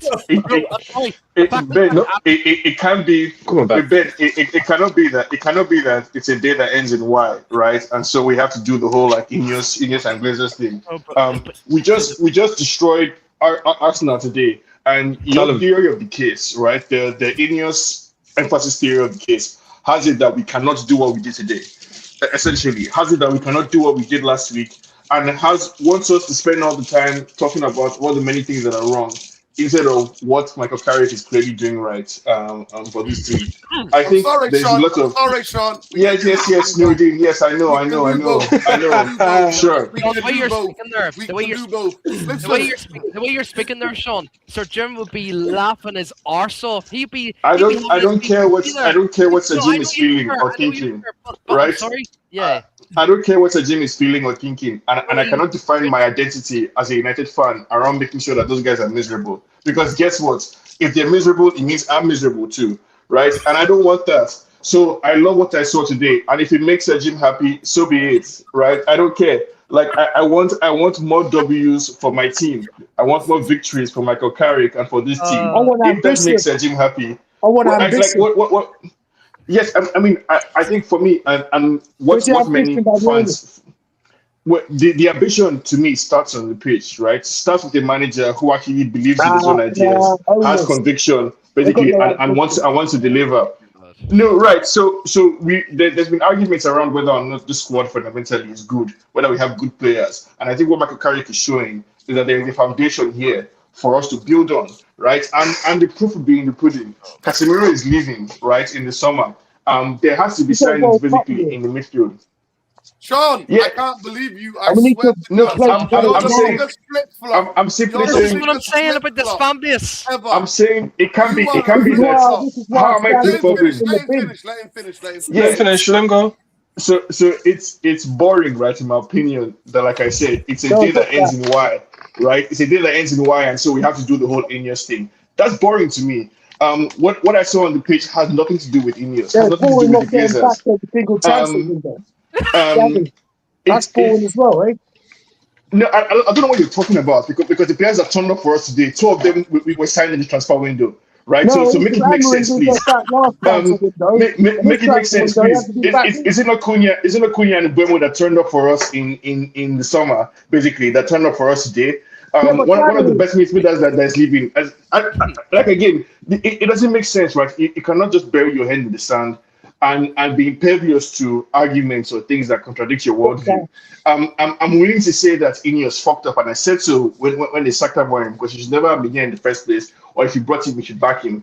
But again, I think if you're watching, right, and you're watching to understand, and you're listening to understand, and you're just looking to make the same tired points over and over again, then you'll be flexible, right, to appreciate when. That doesn't. We've But got that World doesn't give. Cup coming up, and we need to buy players Fact. now. That So when doesn't it give comes them. to the season after, we'll be prepared. Yes, That doesn't yes, give yes. them. That doesn't give Sure, them. sure, That doesn't, yeah, sure. That doesn't give them. There's a silver bullet, right? And if only we did the thing that you wanted, right? In Nuridi's case is to get relegated. In Ben's case is to sack the Glazers. If only we did that one thing that you wanted, right? Everything will be okay, right? We just need that silver bullet, and it'll all be okay. I'm sure of it. I would rather focus on let me just wrap up Nuridi. I would rather focus on the football, right? And to me, the important things, which is the good feeling and the good vibe that is in the team, right? Michael Carrick is bringing the good times. Let the good times roll. Please try not to be a curmudgeon. I'm confused, man. I'm serious. I'm confused what he's saying. Man. Yeah, it's just he's What basically. question? Do you How love? the hell can you? Oh, now I'm confused. Hold. Let me reply to Sean. Sean, as human beings, most of us can walk and chew gum at the same time. I always said it. I've always said it. You're on the wrong channel if you don't want any of us when we win a fucking game. God forbid we win a fucking game in a bullshit Premier League season. We beat City and we beat Arsenal. And God forbid we're going to forget these fucking vultures. You've not watched my match reaction. I want you to do it. You've not watched my match reaction. At the end of the day, I always said, win, lose, or fucking draw. You don't have to forget it. I also get to say it's boring too. Win, lose, or draw. Win, lose, or draw. Vultures fucking out. And if it wasn't for these pricks, if it wasn't for these vultures, Manchester United would be fucking challenging for league titles. We would never be falling behind the way that we've been falling behind. 100%. So save that for somebody else who wants to. No. Save it for Game of Thrones because this is magic. Fantasy. Lomani, talk to me. The question I want. Storm over there. How's the storm? Oh, the storm is still going on. Storm is still going on. I'm not stepping out. It's too cold. It's too snowy. The question for all the panelists: Do you hate the Glazers more than you love United? Yes. Yes. No. Yes. I'm answering for them. No. Don't answer for me. Please don't answer for me. Listen, never answer for me. I've got big enough mouth to answer for myself. Right? That question, Luani, is one of the most deluded questions to ever ask. Let me finish. You know why it's the most deluded question to ask? Who the fuck are the fucking Glazers? I can't believe you guys want to have this conversation when I've lost my voice. Let me just correct this. Everybody, let me answer this question succinctly and precisely. I would never have had to hate them if they never came near my fucking football club. I love the big problems that Luani. The premise of your question is that I love my club so fucking much. I hate the people who damaged it to beyond recognition. Beyond recognition. At the height of the start of the Premier League, we were the fucking boys. We were the golden team. And we're now sat back last season finishing 15th. It culminated. They took £1 billion in debt refinancement. We're £1.5 billion in debt. Wake the fuck up, people. Yeah. I never want to know their names. I wish I didn't know their names. I wish I never knew their fucking names. I wish I never knew the Glazers or Ineos were. So, they're a fucking restaurant. You're the biggest flip flop I've ever seen in my life. Okay. Second question. can we separate the football operation from No, we no, cannot. no, no, we no, cannot. no, No, we cannot. 15 was And I not can't good believe enough. you're having this debate, Luani. People don't realize it. You know what? Before I gave you your flowers, I fucking took it back. No, I'm asking a question. I'm not asking a question. I'm just asking a question. It's not a statement. Luani's at the wheel, Guys, at the wheel. look, we won today, man. We won today. How many guys? We won a game. We won a game. Were you the same one? 2 games all around. I'm trying to get somewhere. I'm trying to get somewhere. Why do we wish, right? Why do we hate the Glazers? Because they damaged the fucking football Because club. you can't spend no money. They damaged You're the fucking restricting football club. loadings. Oh Jesus Christ! Okay, you said the damage the They football took club, 2 right? billion out of the fucking football club, Luani. I can all be happy. Why? Okay, so they are thieves. They are essentially thieves. I don't disagree with that. That's what they do. They're thieves. They steal money. Listen, But they own the club, right? They Luani, you also think own you're the club. competent? Why are you I happy am with sick it? of having this conversation. Luani, you said you're. Who was your man of the match? Yes. Luani? Tell me your man Let's of the talk match. about the win Tell me today. your man of Thank the you. match. Thank you. Win, Come on, lose, or positive, draw. positive, Win, guys, lose, positive. or fucking draw. Glazers out. That's what they Ineos want you out to till do, the you know. death. Till I go to my deathbed, I will hate Same. them because they've destroyed the fucking football. Who's saying Tell divorce me your match Lawani? player. You Tell can me your divorce match of the, Lawani. tell me your player of the match. I've You taken can the divorce flowers. Lawani. Give me your player of the Death match. do us You apart. tried to I'm stir. not going You anywhere. tried to fucking stir the pot. Don't Give go me your anywhere. player of the match. They're And I'm trying not to gonna play bite. your I heads. hate Glazers, and you guys are the biggest sicko fucking flip floppers. The fan base. So good, man. The fan base are, man. Give me A lot your of player them of the are match. deluded. Give me your player of the A lot of the fan base is deluded, thinking Ineos are good. They're rubbish, man. Nuruddin, The the flip scumbag. floppers are in Manchester, right? The flip floppers are the one that They're everywhere, started though. the protest. They're kicking They're their ass. They started the protest, and we don't know if that protest is gonna happen or not now It should because we happen. won 2 games. So they are in your city. You have to find them. I will be there protesting if it's just me. And I my will be there fucking next mind. week as well. I'll be there next week too. Go on. Man of give the me your match. player Man of of the the match. match for me is Casemiro. Casemiro for me. Jarvis, who's the player of the Yes. match for you? Yeah, I said it. For me, I think it was Mbumo. His relentless press, how he set the tone for the rest of the team, and I think it's quite. You all play the game yourself, you know. If you have 1 or 2 dynamic players up front that leading the way, and I think he was one of those signal players today, Mbumo, and I think because of him, we showed no fear. Baliba and Gabriel, both they struggled under pressure. They panicked under pressure, and you know they got us a goal, and that was a 2-man press. It was a 2-man press, and also I have to say today I was very impressed by Casemiro. I didn't mention Casemiro. His legs for 90 minutes. We have said, Noradin, several times, you and me and all of us, he can't do more than 60 minutes. His legs are gone. But today, I don't know. I didn't see anything. I see his legs was still on in the 90th minute, so it's not gone. But it's the way Carrick sets up the team, because it's not about covering. You cover space, but you're covering it in the right way, because you stay compact as a team. The distances in between the players are not big, so we are not exposed. We are a unit now. Under Amorim, under Ten Hag, they try to do this direct thing, possessional play thing, stretch out the pitch and play direct and play with intensity. But it's not the right for the Premier League. It won't work, because you will be exposed, because you will be alone. Because most teams in the Premier League, they stay compact. They work as units. They play together. It's not about individual brilliance. So players coming, these hipster manager type of guys, Ten Hag, Amorim, they come in with a philosophy that's not working in the Premier League. And for me, that's a big L on them. And I'm so happy that we have a management team now, not just Carrick, Holland and all of them coming in and actually doing a job. You know, Stu and I, you, Noradin, we have talked about this. Amorim, he needed help. He needed Premier League experienced assistants.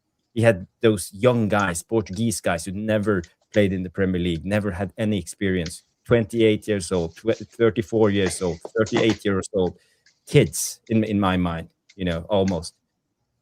And when it comes to football, and especially being in the management team, training professional seasonal pros, you have to know what you're talking about. You have to have competence. And I think a lot of these players, they lost confidence when it came to this Amorim thing. But now you have Holland coming in, assistant for Mourinho, assistant for Southgate. Okay, that's not a big star, but also assistant for Carlo Ancelotti. So he's been around the game for many years. He's been assisting in the Premier League. He knows the game. Having people like that around, it's super important. And I know it's a debate for a different time, but let's say if we bring in a new manager in the summer, I think it's a must that we have to bring in a coaching team of experienced coaches who knows the league. I don't want another hipster manager. I don't want Alonso coming in and playing the 3-4-3 with his Spanish coaches with no experience. It's not the way. We know how important it is. So big up to at least Ineos for once, or Woodward, or struck luck, but they made the right choice by bringing in the right coaching team. My man of the my player of the match is former captain, the great Slavhead Maguire. I think he provided the foundation basically for us to be able to attack the way we did. I crowned everything off with a great attacking run. Towards the end of the game, actually carrying the ball down the right flank and putting in a great cross. So Maguire, for me personally, man of the match. He didn't get the goals, but I think he was there to sweep up behind Licha or any of the defenders. And on character and where the team is going, my strongest held belief about football is that 60% of the outcome you see on the pitch is mental, psychological vibes. It's only about 40% that is down to the tactics or structure or any of that shit. So as long as Carrick is able, through hook or crook or magic or vibes, to get the players to believe, right? To get Patrick Dorgu believing that he is a quality player who, when he strikes the ball, deserves to be scoring one that goes from outside of the box. Just get the players in that mindset, basically, and anything is possible. So I'm not going to be hampered down by any of the structural issues that every other club basically in football is facing, unless you're owned by Saudi blood money. And every other club is going through the same kind of struggles. So I'm going to put my faith in players basically and the coach, and in the magic basically that makes Man United Man United. We're great Man United, man. Big up the club. Big up. Go ahead, Ben. Who's your player? My man of the match would be. And then we'll go to Eski, then Andrew. I mean, I was really glad that Mbumo started this game. I don't know who it was. I think it was you, Jarvis, that mentioned Mason Mount to start in the false nine.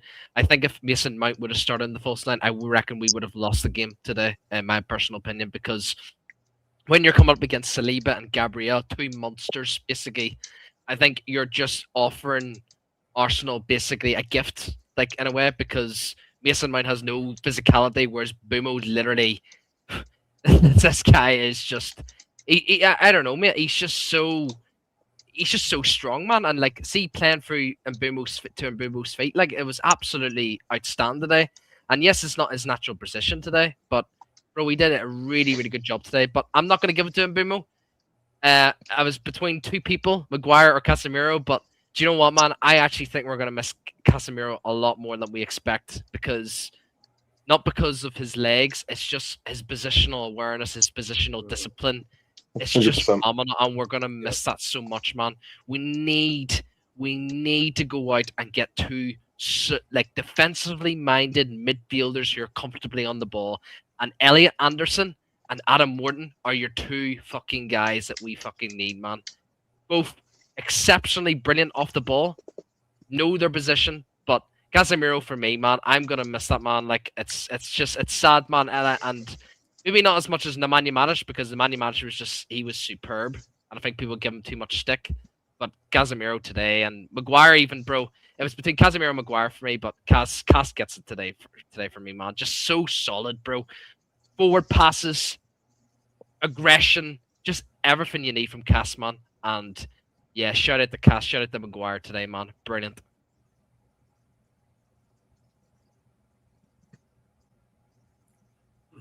Eski? Oh yeah, shit, it's me.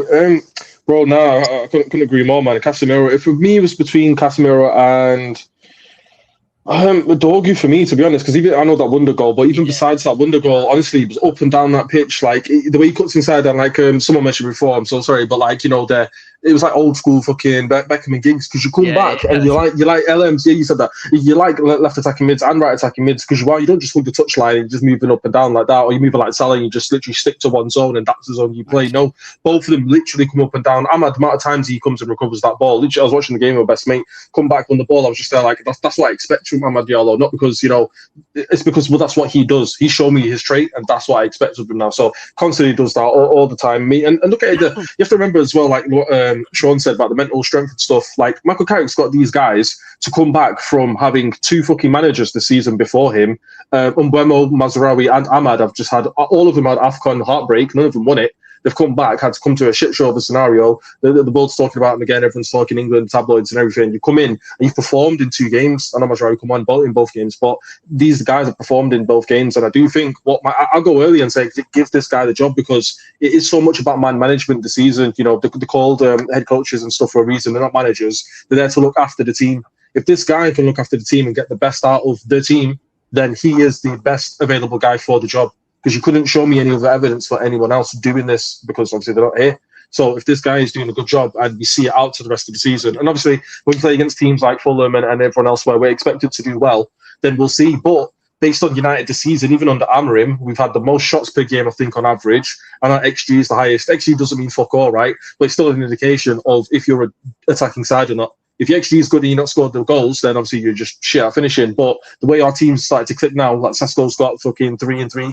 Obviously come on today for a little bit. Cunha's scoring, and Benmo's just doing his thing. Ahmad's still a threat. Bruno. If we playing against these shit sides, I just think we will score goals. So yeah, for me, long and short, Casemiro man of the match, played well today. So well.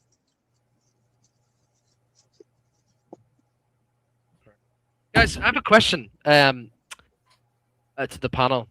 What did we all think of Senny Lamans' performance today? Yeah, yes. Because For me, he was man of the match.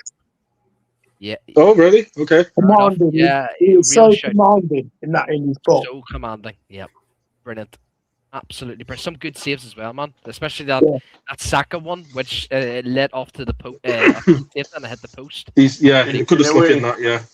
In a way, Ben, it's becoming a cliche, but like the best thing we can say about Lamens is that we forgot to say anything about him. He was when he's not mentioned, solid. He was so good. Yeah. So good. What about you, Jarvis? What did you think of Lamont? Yeah, I think he plays well, and also being as young as he plays, like he's been around the game for many years. Coming to the Emirates, doing the shithousery. Every time he was counted down on the clock by the referee, he took his time, 8-10 seconds every time. He gave us a breather, and also the courage. He showed. Arsenal had 9 corner kicks during that game, and it was fully packed. It was congested in that 6-yard box with 10 players, and Lamans came out on every corner. He tried his best to come out and punch that ball. So again, I got to give it to him, the courage and being able to stand his ground on in the box.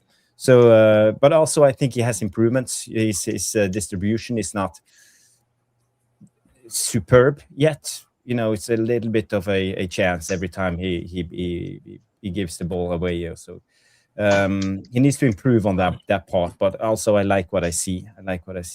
But Andrew, who was your? Did he get Andrew Jarvis? Did he tell you what he's? He said Lamont. Okay, go ahead. Sorry. No. Is it okay with you, Nordin, that I show you a quick clip, not a big one? I will try to be. I just want to show you what I meant with Mbeumo on that first goal. I don't have to play it, but I can click you through it so you can see it frame by frame. in the beginning in the press play, we actually have Casemiro high up the pitch. And usually we are used to Casemiro being the 6 and Kobe Mainoo being the 8, but it's not how it works. It's Casemiro is here and Kobe Mainoo is here. So it's actually Casemiro's press that opens up this play. And I also want you to pay attention to Mbumo right here. So when the play goes over here and right here, Subamendi is making a huge mistake. He takes the ball backwards, but if you look at Declan Rice in the picture, he has this one simple pass in this direction, and Arsenal will be through our press play. Or he could play it safe to play it here, but he fucks up and he goes back under pressure. And Mbumo has already seen this, and he sprints super quick into press. And the way he sprints, he comes from an angle, both sides. So Saliba can't see where to take the ball, and Saliba takes a heavy touch and then misses, and the rest is history. He scores with Mbumo. But I just Jarvis, hold it there. Jarvis, hold it there. Right. So when you were coach as centre half, and I helped my friend. No, take it back, Jarvis. Can you bring it back? Yeah. But I need to. We can't play too much, you know. Yeah. I don't want to play it. But you know what they always tell you? That there, Saliba. Can you just put your arrow on where Saliba is, please, Jarvis, for me? They always tell you, right? So where's Saliba? So show the people where Saliba is, please. Right now in this frozen frame, let the people see what Saliba made a massive mistake. Jarvis, Saliba should be between the goalkeeper and he should be receiving that ball instead of the goalkeeper. He plays a square pass up to a guy who's already getting closed down, right? And then he goes forward. As a centre back, never get ahead of the play. That's rule number one. That's what you always talk. Never be caught on the other side of the play. And Saliba, what he should have done.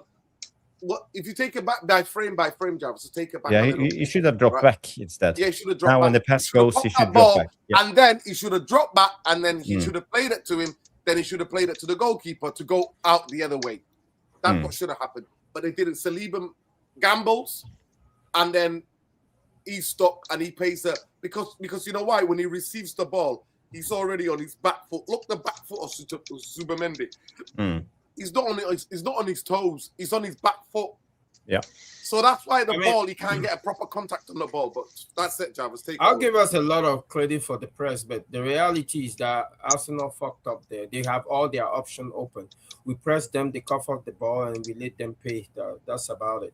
When it comes to Lemons, I'll be honest with you, the most impressive part of his game for me is actually his ability to play the ball with both foot. Because we suffer from those goalkeeper. Onana, they told us Onana was good on the ball. Lemons is actually good on the ball. With both foot, he can literally play it upward and into space, or he's almost like a center back. So that for me is his number one attribute. As for coming and commanding his box, he keep growing into that, and that's fine. But frankly, I think we have a solid goalkeeper on our hands. Yeah. Big up Sean. Sean's gone up. Big up Sean. Title charge. Big up. Leicester City. Title charge, yes. Listen, big up to Jarvis, letting me know about the player. And then I went and did a scouting report on him on this channel. And Jarvis also did a show on his channel. And we looked at him and said, he's actually good with his foot. That, you know, certain goalkeepers like to take it with their preferred right foot. They like to have the ball, whether the left foot or the right foot. He can fucking do both. And actually, he's not super confident because he's still getting used to the league. But in the Belgium league, he was playing like 5 yards, 10 yards, like popping it up with real accuracy.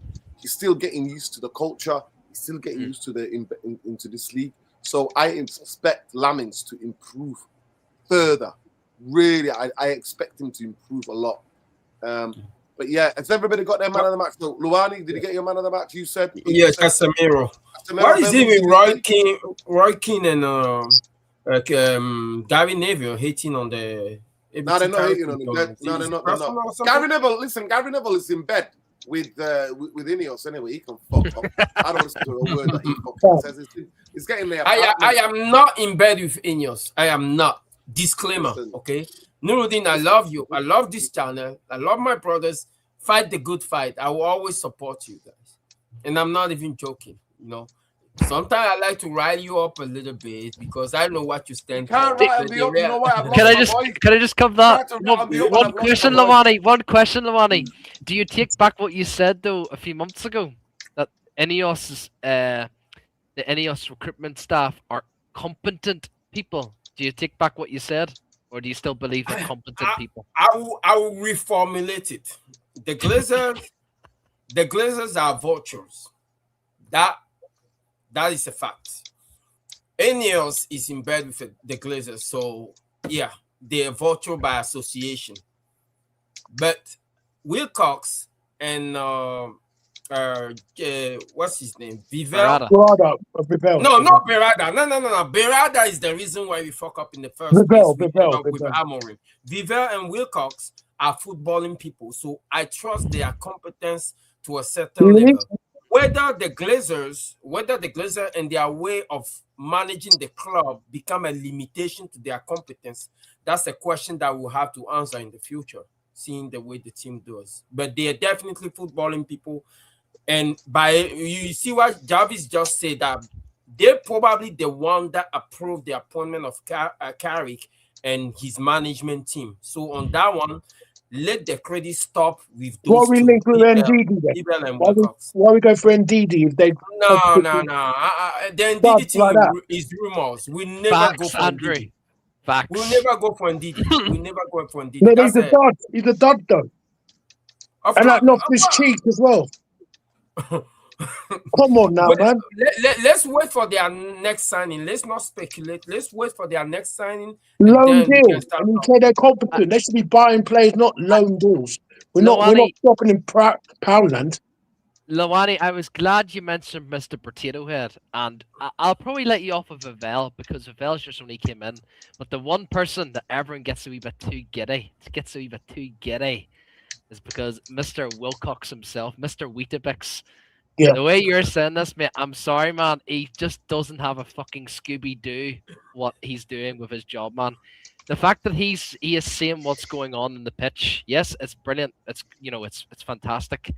The fact that we're nearly at the end of January and there's no discussion of any midfielders, no discussion of this, no discussion of that. There's rumors there Anderson might be going to might be linked to away to a Premier League club or abroad.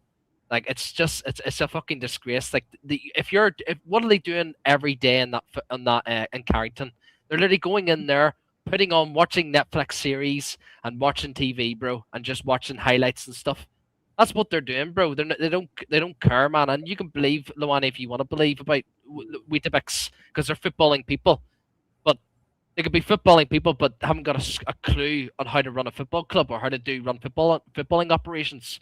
I'm sorry, Lani. Like, yes, what you're saying is true. Yes, we haven't got Woodward, like who's a fucking commercial magazine head, but this guy here, he hasn't got a Scooby, man. Not for a club size like Man United, and he's only been a director of football at a club that's literally in the Championship. So I'm not giving him any credit. Nuruddin, I know you're not giving him any credit. But he's already lied to us, though, Luana. He's already lied to us. Like he's lied several times on interviews. He wanted to backgammon him. This, that. Like he's just trying to play through our heads. And Nuruddin has spoke about it so many times on his channel about Weetabix and yes, Barada is a. Remember, everybody that's in a position of responsibility have to be a politician to a certain extent so they can keep their job, right? Yeah. It's corporate after all. If they don't say the right thing, they bound by contract to say the right thing. If they don't, they will lose their job or they will get punished or reprimanded in a certain manner. So they have to toe along the party line for a duration of time until they get to a point where they are back against the wall and they have to make a decision that would define their career or that would define who they are, what they stand for. And that's at that point that we get to judge them. But right now, let's keep our powders dry and wait till that moment come first before we can. You can't wait. This is what we do. We wait. Wait. Then everyone else Yes. takes our players. That's what we do. We're not Exactly. proactive. And like I said, just to add on to this, like we can give Carrick all his flowers. Like people are gonna be the bootlickers are gonna be coming on here and says, "Look, bro, I told you we sack Amber and we could bring in Carrick, bro. It's gonna be the glory days, like the players' mentality." That's no. Yes, we beat Man City, we beat Arsenal. Yes, two amazing clubs. But bro, the bigger test is the teams that play mid block. Is the teams that play low block. That is the biggest test. Can Carrick do it? We will find out, people. We will find out. You see what you just said? You say we can give Carrick his flowers, but I wanted to ask you, who intervened in the hiring of Carrick? He have to be Vivell or Wilcox. It have to be two of them. I don't think that decision was made by Omar Barada. I don't think it was made by Gene Ratcliffe. He doesn't have a clue. I don't think the decision was made by the Glazers neither. So before giving Carrick any credit, we have to give credit also to the people who made his hiring happen. Which is, I just want us to stop at those two. I don't want to go further upper than that. Otherwise, I'll be giving credit to people I don't want to give credit to, which is the Glazers, Ineos, and Omar Barada. Yeah, but at the same time, no, Luani, if you're a businessman, right, and you see two candidates. One, Ole Gunnar Solskjaer. Two, Michael Carrick. Has Ole Gunnar Solskjaer been a Man United manager? Yes. Has he been sacked and failed? Yes. Michael Carrick, has he been a manager of Man United? Yes, but interim rule. Did he get sacked? No, he left because the permanent manager was about to come in. Did Michael Carrick lose the game in his interim rule? No. Let's recruit Michael Carrick. I'm sorry, man. Yes, you can give them their flowers because they've brought him in, but it's a basic recruitment. Anyone in the fucking world. It's basically a very easier decision. Yeah, bro, any club, even the worst of the worst clubs that are run as badly as Man United. I mean, we're the worst run club in the world, and probably in sports history. With West Ham, yeah. Even West Ham would pick Michael Carrick. That's how like basic it is. Like it's common sense. And It's actually common sense. We have criticized this board for messing up basic decision, right? They have basic common sense decision. So, sorry, Andrew. What do you say, Andrew? With every transfer window we've been doing, it's been half-hearted. It's never been full in, as in whole rebuild in one summer. That's one thing we've gone wrong. Newton said 7 players. We need. That's what I said as well. 7 or 8 players. Facts. Yeah, replace the whole back four, get 3 midfielders, and a backup strike and a experienced striker, and a left winger. That's what we need. Question to the whole panel, right? How much are you looking to spend in summer? What's the minimum? Do you think? What's the minimum? Do you think the Glazer should put on a blank check? So 400. We should be 400 million. If we get top 4? Yeah, if we get top 4. If we get top 4, it depends. It depends on sales, man. No, because we've got about 5 players on loan: Sancho, Højlund, Rashford, fucking. There must be more, man. Like Collier, I think we've called him. We've got so many players on loan as well, so it depends with them. Casemiro's going, so he's getting off the wage bill. It really depends. Innit? Like I agree, we do need quite a few players, but it's like, and against your point, Ben, it's like, yeah, United haven't done anything in January, but teams haven't. Yeah, City have gone and done what they've done, but that's Manchester City, innit? They're cheating scumbags. No one else in the league has really gone out and bought play. Arsenal are ahead of the league. They should be going out first in January and strengthening. They've not done that, so they can equally just criticise them. Crystal Palace are fucking a mess. They've not done nothing. West Ham, they need to stay up. They've not done nothing. No teams, even around Europe, has like, what's the biggest transfer that's happened this January? It's probably just Mark Gahey, right? But that shouldn't be an issue, though. Like, we shouldn't be worried about what other teams are doing. Focus on ourselves. I'm just stating the facts. I'm just stating the facts. Yeah. So I do hear what you're saying. Yeah, in the ideal world, yes, we should be going out and do that. And yeah, fuck everyone else. I'm fully on that. I'm just saying, if everyone was doing that and we wasn't, again, I'm not saying my point is, let's just do what everyone else is. I'm just saying the context things is they're like, well, look at the context of the league this season. Like, we should be well higher because everyone else is shit. Do you know what I'm saying? Just adding that context to it. So I'm not saying definitely you know what I'm saying? There's a clip there tonight. Shekarian will probably send it to you, nerd. And Jim Ratcliffe's walking out, and the PR people are saying, "Are you happy with that result?" He's like, very happy with the result. Of course you are, because we're loving it. The fan base is loving it. We're celebrating and all this shit, man. I'm sorry, man. They're just every single day they'll always play this fucking propaganda into our heads, man. And yes, we can celebrate all we want. No, I know enough for you. I know enough for you. I know enough for you. If you're as cheap on a bootlicker, then yeah, go ahead. But I don't want to talk about that. I want to talk about the game, guys. Last comment from everybody, because I'm so tired. I need to go to bed. Yeah. I can go first, Nerdin. I make myself fucking ill every time. Go ahead, Jarvis. Big up. People, please make sure you subscribe to this channel. This should be on 5,000-6,000 fucking subscribers. It's one of the best fucking detailed Manchester United fucking channels. So do me a favor. After this, go and subscribe to this channel. Go ahead, Jarvis. Thank you. No, I just wanted to make a comment when it came to the hiring of Carrick, because according to the rumors, Wilcox, he wanted Ollie. But we know that when it was leaked that Ollie was one of the candidates, they received a backlash from the fans and other pundits and YouTubers and all of this.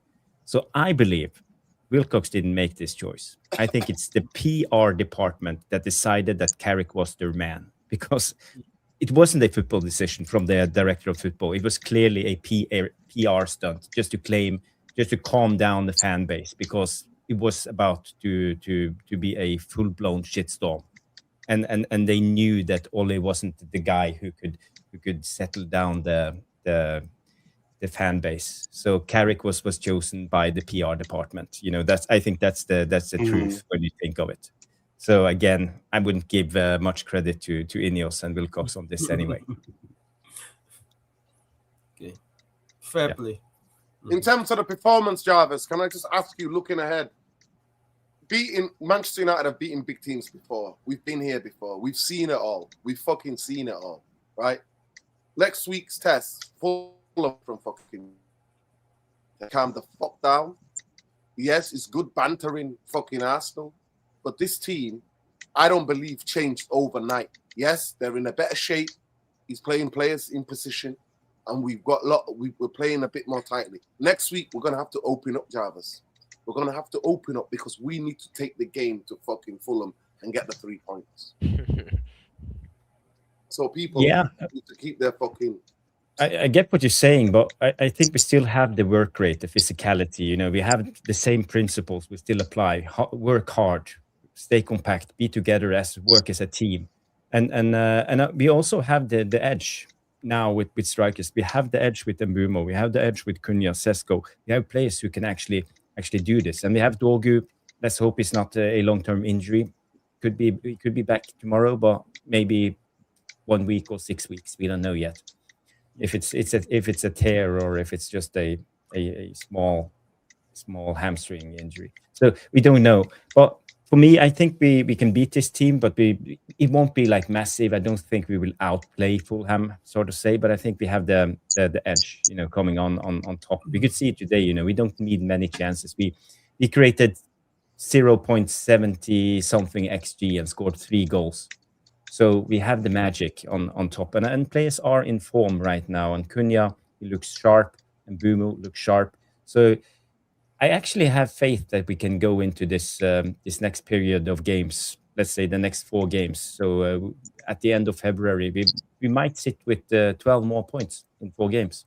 Could happen. And finally, United Strand will get a haircut. That's all I was going to say. So, yeah. I don't know, guys. What's your thoughts? Well, my last one on this is we just beat 2 title contenders. So it's easy for these players to go into the next game on a very high note, thinking that the games are going to win themselves. But I hope Michael Carrick remind them that the goal was never to beat Arsenal or to beat City, but the goal is to achieve Champions League football. So we need to keep this going and not lose our concentration. And I also hope Michael Carrick also understand, because he came with a statement last week saying that The veterans have been there; they've done that. That's why he favored them. But I think there shouldn't be a bona fide starter in this team. There should be a meritocracy-based starting spot for anybody as long as they can perform. So I hope Michael Carrick, when he goes into before he goes into any game, in terms of the one that are coming, yes, they might not be they might not be tough adversary on when we look at them at first glance, but they will play us. They will play their heart out. So I hope Carrick look at the game and then he's not afraid to rotate if needed. He's not afraid to rotate that back line. Eden Heaven and Lani still need some games, and it might suit them if we move our line up. He's not also afraid to rotate to start Cunha or Mason Mount. If he judges it necessary, it might be a tactical adjustment so that he doesn't alienate the rest of the team and everybody is ready to come home and perform and to contribute to our top four charge. Yeah. Go ahead, Andrew. Yeah, what we need to do is just take one game at a time, because there's more bumps could happen on the road. This is why I always said that we need to change the team, keep it freshen up, because for me, Carrick, he needs to play more on the front foot at home as well. So this is when his true test is when we take it to the opposition.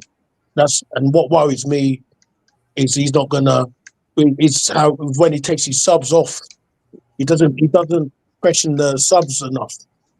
But I saw it today that he took ages before he had his first sub on the pitch, and I was really worried. But I hope he doesn't carry on with this in the next couple of games, because he did it against City as well. It took ages before he got his first sub on. And that's the only thing that worries me. But other than that, I feel like Heaven should play the next game. Because some certain games you can play a quick defender and a slow defender. But against the big teams, you can play Martinez and Maguire. But teams like Fulham and Bournemouth, those sort of teams, you can definitely play Heaven or Euro alongside Maguire or Martinez. So what you think about that? It'll be interesting. We're gonna have to make use of the squad to keep everybody on side, definitely. Yeah, that's what I feel like as well. Yeah, Eski, big up. Last word from you. Last word. Yo, listen, Michael Carrick's at the wheel, man. And I'm fucking not far behind him. He's driving it and I'm right behind him. I'm like, yo, Carrick, we're going here. We're going to stop here at McDonald's. We're going to do a little bit here. Listen, man, just enjoy it. Man United have been shit for so long. McDonald's. We're boycotting McDonald's. Oh, sorry. Of course we are. Sorry, of course we are. Listen, we're going to proper... Listen, we're going to normal shops. Yeah, we're going to restaurant. We're going to El Medina. We're going to El Medina, we're going Wimmy Road, we're hitting up all the good spots, yeah, man. Whatever, locally sourced and that. But listen, no, Michael Carrick's here. We've been shit for a little while. We've had a terrible season. We're out of the cups, having a 40-game season, the worst since World War One. We've just beat two of the best teams in the world, like I was saying before. Just enjoy it, man. These guys have got so giddy. They've not won nothing yet. Yeah, the Arteta's army just starting the third, but they've won nothing, okay? And they're chatting shit to us, so they deserve this. Hold that. Everyone hold that. Chelsea hold that. Liverpool hold that. Everyone hold that. Just be shameless this week, guys. We play one game a week. Just enjoy it. Honestly, no, you have to, man. Look, fan base unite. Yeah, okay, we want certain man out. It's been an abysmal season. We've watched some dross. So that's what I'm saying. So when you get games like this, look, that's probably goal of the season contender there. Michael Carrick's giving something back to the fans. And, when we go back into next Old Trafford, fans are going to be bouncing, man. Just belief. Is it blind belief? Yeah. But look, the way Nuruddin was celebrating before, I watch your fucking match reaction, man. You don't celebrate like that often. You don't come out after a game and you're thinking, that's what I'm saying. That's genuine excitement there. That's what we all felt today. Do you know what I'm saying? So when you get moments like this, just savor it, guys. Do you know what I mean? Like, yeah, you can argue about this, that, and the third down the road, but right now, when you're having these moments, just enjoy. Like I said, enjoy Casemiro. We're gonna have him for 4 more months, and after that, we're gonna be in the shit. So for the moments like this happen, guys, just enjoy it. Yeah, big up to you. Who's got their last word? Is it you, Ben? Yeah. Big up, man. Big up everyone for having me on, man. Hold that, Robbie. Hold that, Trips. League Gunner. Hold that, and that Julian, by the way, that Zionist who went up to Zion and asked about for Palestine. Fuck that Zionist. Yeah, man. Look, Big up, man. I will try my absolute hardest to go to the game next week. Is it next week? Is it, sorry? The Fulham game? I'll try Yeah, my exactly. absolute bit hardest to go to the game next week. If I can't get a ticket, when there's a protest at Man United, I could not give a Scooby if I can't get a ticket, man. I will be there at that protest. I love this club, man, to the death, and those people behind Nerdin's head will forever be the cancer of this football club. And you know, like I said, there was a tweet out there, Man United, or like they dropped significantly in terms of revenue. I don't know whether Cleese still has that tweet, but long may it continue, man. That Man United continue to lose money, man, because these people deserve every ounce of. Like, I don't like speaking about it.